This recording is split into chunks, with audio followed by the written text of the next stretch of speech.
Oh, I grew up in Hazel, North Carolina, right in the far southwestern part of the state. In terms of your education, did you get a wildlife degree or anything like that? Yes, I got a 2-year degree at Haywood Tech in Fish and Wildlife Management. What year was that? I graduated from Haywood Tech in 1981. When you were there at school, did you have any mentors that sort of you looked up to, maybe a professor or anybody there? Don't think of any actual mentors themselves. There's a lot of the professors that I had a lot of respect for. They seem to have a lot of knowledge and really wanted to push us to be the best we could. In terms of talking about your career and profession, how did you get your first job in wildlife, and what was it? In the natural resource man, I think probably my first job was I had a temporary slot with the U.S. Forest Service for about 6 or 8 months, and then I went and worked for Georgia State Parks for about 2 years. And my first full-time job I got now is a conservation technician with the Wildlife Commission.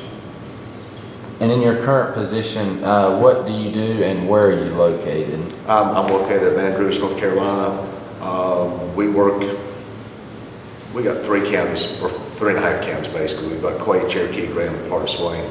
A little over 300,000 acres of either state-owned or in federal lands that we do habitat management on. All right. Sort of, if you will, describe for me the wildlife profession as you were coming up into school in the early days of you getting started compared to some of the wildlife profession today. Oh, it's changed a little bit. It's stayed the same in one aspect, and a lot of times wise. Technology has changed a lot. When I first came to work, it was to do our report, so to speak. We was typing on World War II surplus typewriters, carbon paper, and now everybody's got computers today. We had old beat-up tractors and implements that was second rate, and now we got cab tractors, air conditioning, state-of-the-art equipment to work with, as long as it's technology. Some of the work we do is still the same. If we're still managing mowing the field, it's still the same as it was when I come on in 1985. It's still mowing the same fields in some aspect, but some of the technology has changed a lot that we can do a lot better work. In your career, what was one of the most interesting projects that you've worked on? Probably one of the most fun and interesting was probably the turkey registration project of turkey trapping. That was probably one of the more fun jobs that we did, and pretty interesting. We took a lot of different avenues in the wintertime work. And that was sort of the late 80s, early 90s? Yes, probably. I was in 85, it was going on then, and it went to the year 2000. Okay.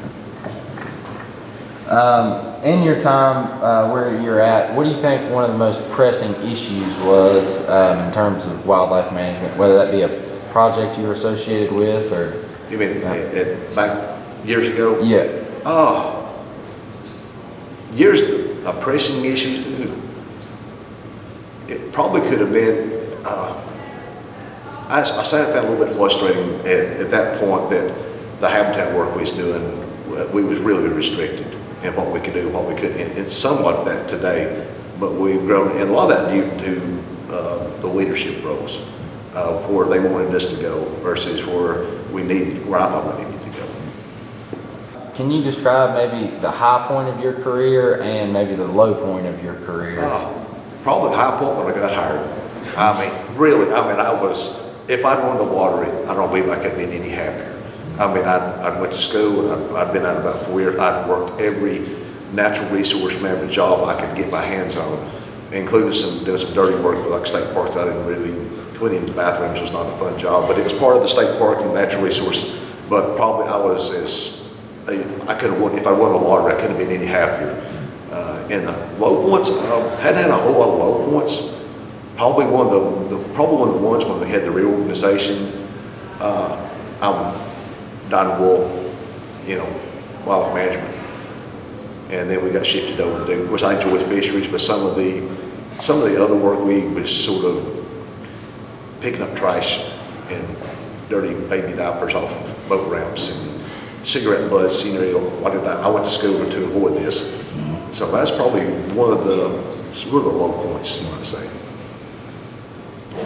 Do you recall a most frightening experience or a very humorous experience in your past? Of course, we're always working out in the field with tractors and mowing and chainsaw and stuff. One time we went to work on one of our fields. I remember going across this bridge and I heard the boards crack as I went across. I went and took care of the field. As I was coming back across it, the boards broke. And the big bridge fell through and the tractor landed on the main I-beams of the bridge. So I'm sitting there with all four wheels dangling in mid-air over about 10 or 15 foot drop down to the creek. But it was on, thank goodness it's on beams big enough that we could hook a cable to it and drag the tractor back across. And I think the funniest one, I was thinking back, we used to do a lot of turkey trapping. And myself and David Allen was a crew leader, we'd caught some turkeys. And we was getting ready, we had them all put leg bands on, had them banded to go. And we pulled out of our depot, which is right in downtown Andrews, was getting ready to go by the convenience store. And I looked back and I seen the turkey box bounce up. And all of a sudden the turkey busted out of the box and took off across town. We bailed out of the truck and went on a foot race and running the turkey. We couldn't fly well. He was bouncing and running, and we run the turkey. It went around the hardware store, and there's a fence, a chain link fence about 2 foot from the side of the building. It happened to run in between the fence and the building. I went around one side of the building, he went around the other side of the building, and we run the turkey together in the middle and captured it, tackled it in between the building and the fence. I know people look like there's an Abbott Costello movie out there trying to chase a wild turkey down in the middle of Andrews.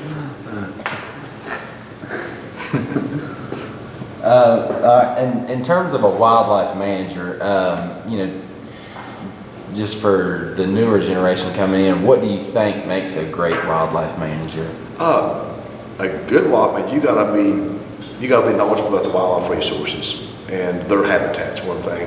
And then another thing you really have to work in, and I never see this taught in school, but you gotta be a good public relationship worker. And that's probably one of the biggest things that really makes or breaks somebody in this field. You could have an IQ of 160 and make straight A's. And if you can't deal with the public, or you can't deal with people in other agencies or organizations and communicate with them and talk to them and get along, or you're backing up. Public relationship skills is probably one of the keyest things in dealing with wildlife management, because you're not just managing wildlife, you're managing other people as well. What are some of your thoughts on the future of the profession?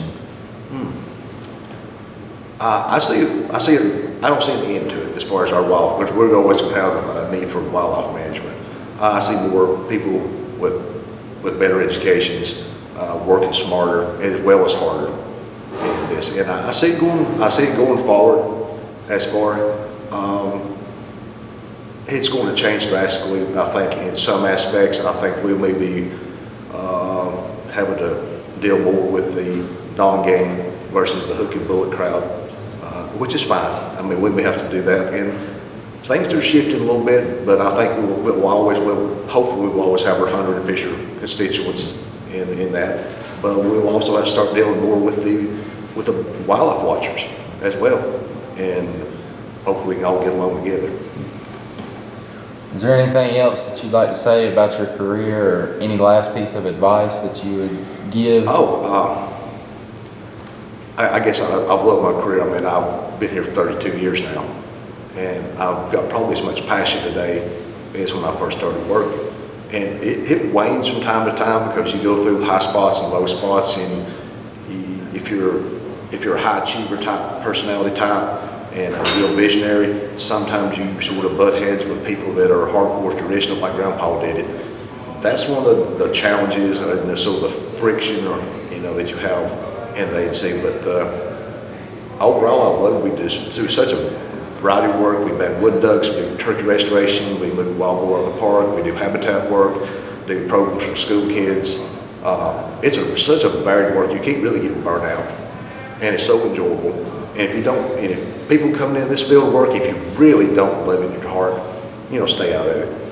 I mean, most people that I meet really do. They just got this burning desire. They're high achievers, and that's what we really need, because we're really good.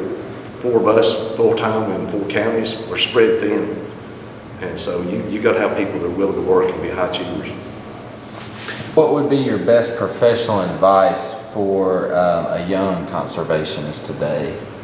I got a 2-year degree, but the one thing I would suggest, don't be afraid to get your hands dirty, get as much education as you can.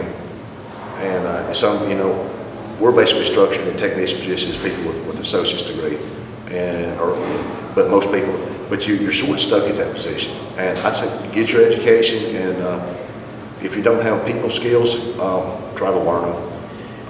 That's the best thing I can say, because your people skills, whether you're giving a presentation in front of a wildlife professionals, or you walk up to 6 or 8 people, working the bear hunts, or a group of people you've never seen before, you got to get out, introduce yourself, talk to them. If you're doing, or even like doing creel surveys on the lakes, we're doing, people surveys. You got to have that people skills.